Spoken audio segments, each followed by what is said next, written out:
एक बड़ा शहर था। इस शहर में लाखों लोग रहते थे। सभी अपने अपने काम में लगे रहते थे, लेकिन किसी को किसी की परवाह नहीं थी। इसी शहर में शीला और उसका पति एक छोटे से मकान में रहते थे।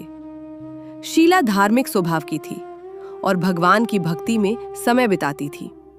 उसका पति भी बहुत सुशील और मेहनती इंसान था। दोनों की गृहस्थी खुशी खुशी चल रही थी। लेकिन कहते हैं कि इंसान के कर्मों की गति निराली होती है। शीला का पति धीरे धीरे बुरे लोगों से दोस्ती कर बैठा।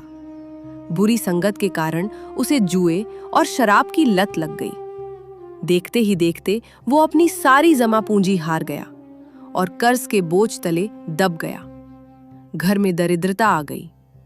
शीला बहुत दुखी रहने लगी, लेकिन उसने कभी भगवान पर से अपना विश्वास नहीं खोया। एक शुक्रवार की दोपहर शीला के दरवाजे पर किसी ने दस्तक दी।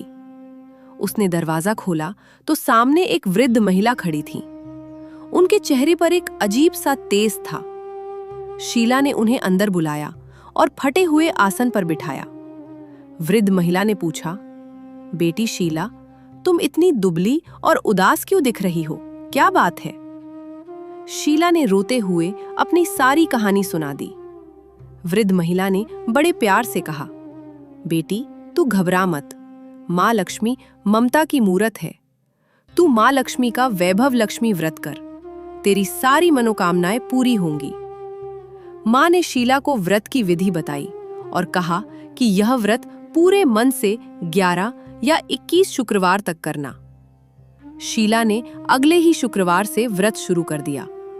उसने पूरे दिन उपवास रखा और शाम को माँ लक्ष्मी की पूजा की। जैसे ही उसने पहला शुक्रवार पूरा किया, उसके पति के स्वभाव में बदलाव आने लगा।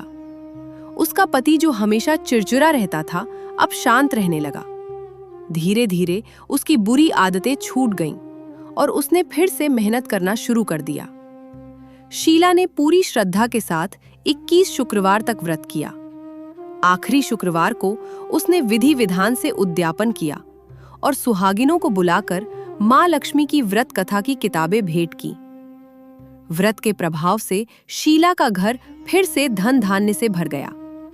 उसके पति का कारोबार फिर से चल पड़ा और उनके घर में पहले जैसी सुख शांति लौट आई।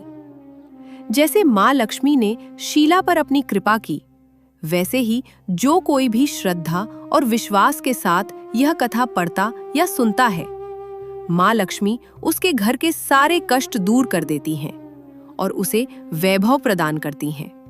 बोलो लक्ष्मी माता की जय।